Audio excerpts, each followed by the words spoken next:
بھائی آج کل کے دور میں آپ دیکھ رہے ہیں استھیٹک ڈاکٹرز کافی سارے ہیں اور لوگ اس طرح کے ٹریٹمنٹس بھی کرواتے ہیں، جس طرح کی ہیئر ٹرانسپلانٹ ہے، بریسز لگوانا ہے، اور تھوڑا سا اس سے مزید آگے کے شیپ چینج کروانا، ناک کی شیپ چینج کروا لی اس طرح کی کوئی، یا فلرز لگوا لیے، بوٹوکس ہو گئے، اس کی شرعی حیثیت کیا ہے؟ قرآن حکیم میں اللہ تعالیٰ نے سورۃ النساء کے اندر شیطان کے حوالے سے ایک چیز کوٹ کی ہے کہ شیطان نے اللہ تعالیٰ سے کہا تھا وَلَآمُرَنَّهُمْ فَلَيُغَيِّرُنَّ خَلْقَ اللَّهِ، میں تیری مخلوق کو ابھاروں گا، وہ تیری بنائی ہوئی تخلیق کو بدلیں گے۔ تو یہ شیطانی عمل ہے تخلیق کو بدلنا، ٹھیک ہے، اس صورت میں جب آپ اوریجنل چیز کو بگاڑ رہے ہیں۔ ٹھیک ہے، لیکن اگر اوریجنل چیز کو آپ سنوار رہے ہیں، ٹھیک ہے، وہ اس کیٹیگری میں فال نہیں کرے گی۔ ٹھیک ہے، اور وہ چیزیں جو شریعت نے خود بتائی ہیں، جس طرح بخاری اور مسلم میں آیا کہ 5 چیزیں خود فطرت ہیں، حالانکہ فطرت کو بگاڑا جا رہا ہے۔ اس میں نبی اسلام نے فرمایا زیر ناف بالوں کا صاف کرنا، حالانکہ فطرت نے اگائے تھے، ہم صاف کر رہے ہیں، فطرت کو بدل رہے ہیں، لیکن یہاں فطرت کو بدلنا جو ہے وہ شریعت ہے اور یہ فطرت ہے۔ ٹھیک ہے، دوسرا بغلوں کے بال، اور تیسرا مونچھیں پست کرنا، اور چوتھا ناخن کاٹنا، اور 5واں ختنہ کرنا۔ اور حدیث کی ترتیب میں ختنہ کرنا پہلے نمبر کے اوپر ہے، وہ بھی ایک تخلیق کو بدلنا ہے، لیکن وہ حکم ہے شریعت کا۔ اچھا، صحیح مسلم میں حدیث ہے کہ نبی اسلام نے 40 دن کی مدت مقرر فرمائی ہے غیر ضروری بال اور ناخنوں کو کاٹنے کے لیے۔ یہ جو پبلک میں مشہور ہے کہ جی وہ چاول کے دانے کے برابر ہو جائیں، یہ کوئی ایسی شرط نہیں ہے۔ 40 دن میں ایک دفعہ آپ کر لیں، بہتر یہ کہ آپ ہر جمعے والے دن غسل کے ساتھ ہی اسے کر لیں تو وہ ٹھیک ہے۔ تو یہ فطرت کو بدلنا یہاں پہ فطرت ہے۔ ٹھیک ہے، صحیح مسلم میں ایک اور چیز ایڈ کی گئی، اس میں الگ سے ایک حدیث ہے کہ 10 چیزیں فطرت سے ہیں، ان میں دانتوں کی صفائی کرنا، کلی کرنا، داڑھی بڑھانا بھی۔ لہذا داڑھی بڑھانا یہ فطرت ہے، مرد کو اللہ نے داڑھی دی ہے، عورت کو نہیں دی۔ اتنی داڑھی رکھنا جس طرح آپ نے رکھی ہوئی ہے جس سے چہرے کی کھال چھپ جائے، یہ مرد کے لیے سنت نہیں ہے، فرض ہے۔ فرض ہے، ہاں جی، سنت تو داڑھی ہے مٹھی رکھنا، ٹھیک ہے، اگر کوئی رکھ لیتا ہے بہت اچھی بات ہے، لیکن کم از کم اتنی داڑھی جس طرح آپ نے رکھی ہے، شاید افریدی صاحب نے رکھی ہے، ہمارے کرکٹرز نے رکھی ہوئی ہے، کہ جس میں مرد و عورت کا فرق نظر آئے داڑھی کے اعتبار سے۔ ویسے تو مونچھوں سے بھی فرق آتا ہے، لیکن وہ اتنے حصے میں آتا ہے، پورے حصے میں۔ مونچھیں پس رکھنا یہ سنت ہے نبی اسلام کی، تابعین سے مونچھیں صاف کرنا بھی ثابت ہے، لیکن جو داڑھی والا معاملہ ہے یہ کریٹیکل ہے۔ اب آ جائیں آپ، یہ سارا آپ کے سامنے ڈاکٹرن کلیئر ہو، اب آ جائیں آپ بریسز کی طرف۔ ٹھیک ہے، بریسز میں اوریجنل دانت تو ایسے اگنے چاہیے جو اگے ہوئے ہیں، بالکل۔ ایک بندے کے نیچرلی ٹیڑھے اگائے تو آپ اسے سیدھا کرنا فطرت ہے، ٹھیک ہے، ٹھیک ہے۔ سیدھوں کو ٹیڑھا کرنا یہ فطرت کو بگاڑنا ہے۔ آپ کو میں حیران کن حدیث بتاؤں، سنن نبی داؤد کے اندر ایک صحابی کی جنگ میں ناک کٹ گئی، نبی الاسلام نے حکم دیا کہ چاندی کی ناک لگاؤ، انہوں نے چاندی کی ناک لگائی، ظاہر ناک کے بغیر تو انسان کی خوبصورتی نہیں ہے، اس میں بدبو پڑ گئی۔ پھر نبی الاسلام نے حکم دیا کہ سونے کی ناک لگاؤ، سونا مرد کے لیے حرام ہے، لیکن ایک طرف حرام دوسری طرف ناک کٹ گئی، تو اس ناک کو بحال کرنے کے لیے اس حرام کام کی بھی اجازت دے دی، کہا سونے کی ناک لگاؤ تاکہ یہ فطرت ہے وہ مکمل نظر آئے۔ اب اگر کوئی شخص یہ کہتا ہے کہ جی میرا ناک جو ہے وہ فطرت سے ہٹ گیا، اس فطرت کو کون ڈیفائن کرے گا؟ آپ کا ناک جو ہے وہ چائنیز اور اس سائڈ کے جو لوگ ہیں ان کی طرح ہے، میرا جو ہے وہ ایشینز کی طرح کا ہے۔ اچھا، چائنا میں یہ والا ناک جو ہے وہ امریکنز کے ناک کو بڑی چونچ اور بڑا برا شمار کرتے ہیں۔ ہمارے ہاں جس عورت کا ناک جو ہے وہ پچکا ہوا، وہ کہتے ہیں یار یہ تو بالکل پھینی ہے، ناک تو ذرا سامنے ہونا چاہیے۔ ہر بندے کا سوچنے کا زاویہ ڈفرینٹ ہے۔ تو میرا خیال ہے کہ اگر روٹین سے ہٹ کے کوئی چیز ہے اس کا تو آپ ضرور علاج کروا لیں، لیکن اگر آپ جیسے لاکھوں لوگ دنیا میں ایسے موجود ہیں کہ جن کے ناک اس طرح کے ہیں اور آپ جان بوجھ کے اس کے ناک کو نوکدار بنانا چاہتے ہیں، تو پھر آپ فطرت کو بدل رہے ہیں۔ اور بخاری مسلم میں حدیث ہے، اللہ کے نبی الاسلام نے لعنت فرمائی ہے 3 طرح کی عورتوں کے اوپر، ایک جو ٹیٹو بنواتی ہیں، گندواتی ہیں، دوسری جو دانتوں کے درمیان گیپ بنواتی ہیں خوبصورت دکھنے کے لیے۔ اب میرے دانتوں کے درمیان تو گیپ نہیں ہے، تو کیا یہ بدصورتی تو نہیں؟ کئی لوگوں کے گیپ ہوتا ہے وہ خوبصورت لگ رہے ہوتے ہیں، کئیوں کا نہیں ہے، ان کے دانت اس طرح خوبصورت لگ رہے ہوتے ہیں۔ یہ دونوں چیزیں۔ اور تیسری چیز نبی الاسلام نے فرمایا کہ وہ عورت جو ایک تو ہوگی گندواتی ہے، دوسری یعنی کہ ٹیٹو بنواتی ہے، اور دوسری دانتوں میں گیپ، اور تیسری جو چہرے کے بال اکھاڑتی ہے۔ یعنی اب چہرے کے بال اگر داڑھی کے نکلے ہیں وہ تو عورت اکھاڑ سکتی ہے, وہ تو اس کے اوپر ضروری ہے کہ اکھاڑے, کیونکہ وہ مردوں کے ساتھ مشابہت ہو رہی ہے, وہ روٹین سے ہٹ رہی ہے فطرت سے. لیکن یہ پلکنگ کروانا, اور پھر عورتیں اس میں اس قسم کے بہانے کرتی ہیں, جی ہمارے تو یہ آئی بروز بہت بڑھ گئے ہیں. اب کوئی کرائٹیریا آپ بنائے نا, کس کو آپ بڑھنا کہیں گے؟ وہ اتنے باریک کر کے وہ عجیب سی ان کی شکلیں بنا دیتے ہیں, اور پھر اس میں کئی مذہبی اسکالرز نے بھی اس میں کوئی اجازت دے دی ہوئی ہے. واضح حدیث بخاری مسلم کی موجود ہے, لہٰذا عورتیں اس طرح کی پلکنگ والا معاملہ نہیں کر سکتی. یہ حدیث ابن مسعود نے بیان کی, بخاری مسلم دونوں میں آتا ہے, اور وہ ساتھ بولا کرتے تھے کہ اللہ نے لعنت فرمائی ہے ایسی عورتوں کے اوپر.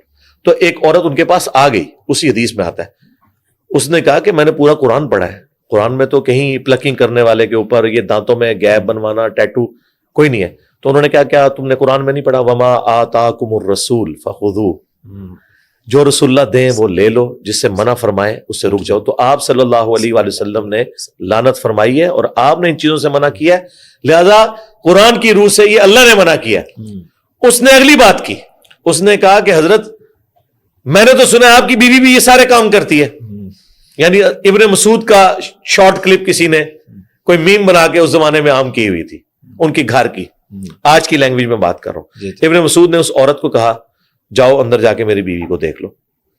وہ اندر گئی, شرمندہ ہو کے باہر آئی, اور اس نے کہا یہ تو کلپ ہی کاٹا ہوا تھا آپ کا, آپ کی بیوی میں تو یہ کچھ نہیں ہے. تو آپ نے ایک جملہ بولا کہ اگر وہ رسول اللہ کی نافرمانی کرتی تو ابن مسعود کی بیوی نہ ہوتی. اللہ, ٹھیک ہے. یعنی صحابہ کرام کی زیرو ٹالرنس تھی پروفٹ کے احکامات کے حوالے سے صلی اللہ علیہ وسلم. ہیئر ٹرانسپلانٹ اس کے اندر تھوڑا سا مس ہو گیا, تو جی ہیئر ٹرانسپلانٹ بھی ظاہر ہے وہ آپ کروائیں گے, فطرت سے ہٹ گئی ہے نا ایک چیز, یعنی بال آپ کے جھڑ گئے تو آپ ضرور کروائیں. اچھا, اس میں ایک چیز کچھ لوگ یہ کہتے ہیں کہ ہیئر ٹرانسپلانٹ اگر آپ کے سر کے بال لے کے اوپر لگائے جا رہے ہیں تو ٹھیک ہے, اگر جسم کے کسی اور حصے سے, داڑھی سے یا سینے سے لے جائے جا رہے ہیں پھر وہ غلط ہے. میں کہتا ہوں جسم کے جس مرضی حصے سے بال لگائے جائیں, خواہ وہ ایسے بال ہوں جو غیر ضروری ہوں, تب بھی ان کو ریموو کرنا ہے نا, غیر ضروری جگہ پہ جو بال ہے ان جگہ کو.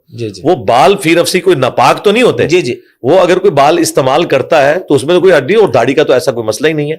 اور یہ میں آپ کو حکمت بتاؤں کہ جو غیر ضروری بال ہے نا, ان کے پیچھے بھی حکمت ہے. اگر آپ یہ دیکھیں جو یہ آپ کے بغلوں کے نیچے کے بال ہیں, زیر ناف بال ہیں, یہ جگہ منہ ہے جہاں پہ پسینہ جمع ہوتا ہے اور تعفن اور بدبو پھیلتی ہے, اس وجہ سے انہیں کاٹنے کا حکم دیا گیا ہے. ادروائز فی نفسی یہ کوئی بال ناپاک نہیں ہے, اس بدبو کو دور کرنے کے لیے. اگر کوئی بغلوں کے نیچے کے بال نکال کے سر میں لگا لیتا ہے تو یہ تو نہیں کہ یہ یہاں سے اتارے گئے ہیں, بھائی جب وہاں لگ گئے وہاں تو نئی کھیتی ہوگی, وہ تو نئے ہوں گے. اور میرا تو خیال ہے کہ خوبصورتی کی علامت ہے بال, اور جس طرح یہ ٹرانسپلانٹ کا خرچہ ہوتا ہے جو آپ جیسے لوگوں سے ہم سنتے ہیں, تو ہم تو اللہ کا شکر ادا کرتے ہیں کہ ہمارے سر کے اوپر تو کروڑوں کے بال ہیں, لاکھوں نہیں کروڑوں کے ہیں, اللہ کا شکر ہے الحمدللہ. تو یہ خوبصورتی کی علامت ہے, یہ آپ کا رائٹ ہے.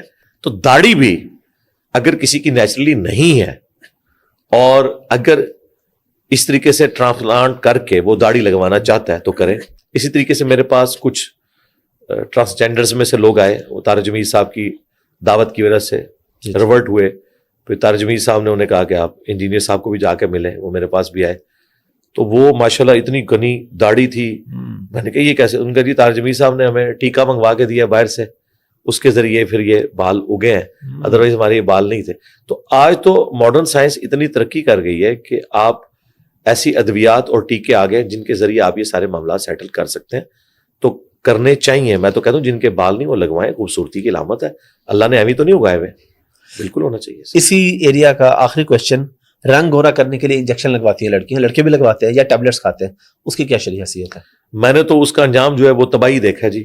جن لوگوں نے کیا ہے وقتی طور پہ تو وہ مسئلہ ایڈریس ہو جاتا ہے, لیکن وقت گزرنے کے ساتھ ساتھ پھر چہرہ بگڑنا شروع ہو جاتا ہے.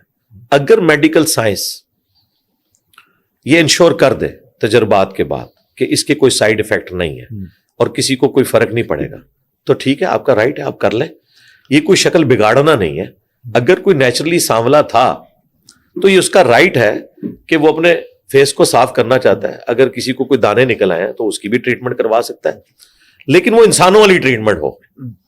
ایسی ٹریٹمنٹ نہیں ہونی چاہیے کہ وہ اپنے چہرے کا کلر جو ہے وہ کر لیتا ہے, پرپل کلر کر لیتا ہے, تو پھر ہم کہیں گے بھائی کیا ہے یہ کون سے مخلوق تم بن گئے ہو.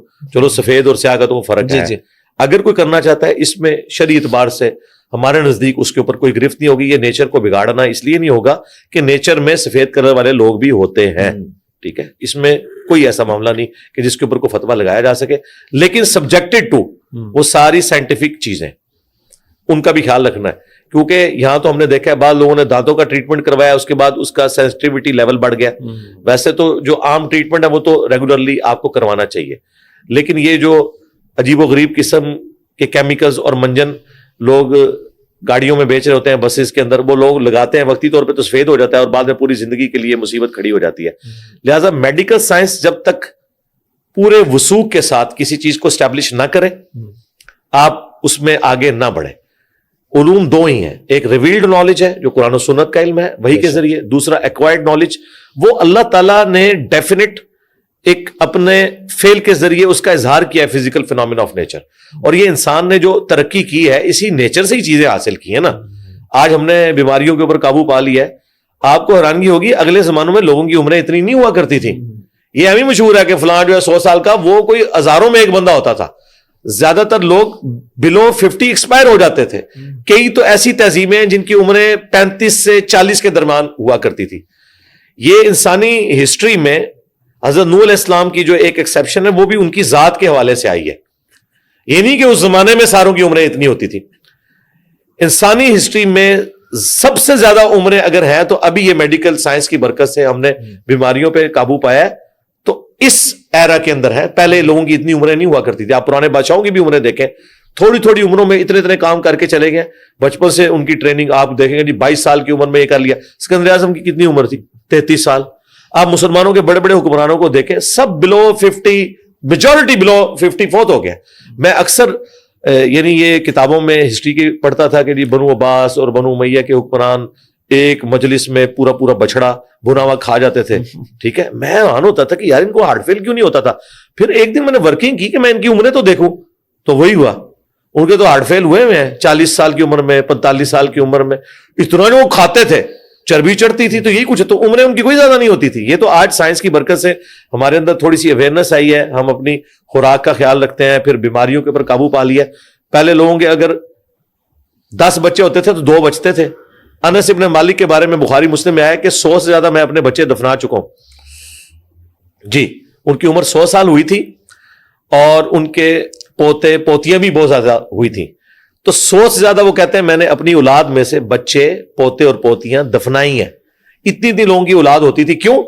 10 بچے ہوتے تھے تو 2 زندہ بچتے تھے, بچپن میں فوت ہو جاتے تھے. یہ تو آج ہمارے پاس ویکسین اور یہ بیماریوں کے علاج آ گئے ہیں, اور آج انسانیت کو پتہ چل گیا کہ ہم نے کس طریقے سے بلڈ کو دیکھنا ہے, بلڈ گروپس ہیں, یہ ساری چیزیں, یہ ساری سائنس کی برکت.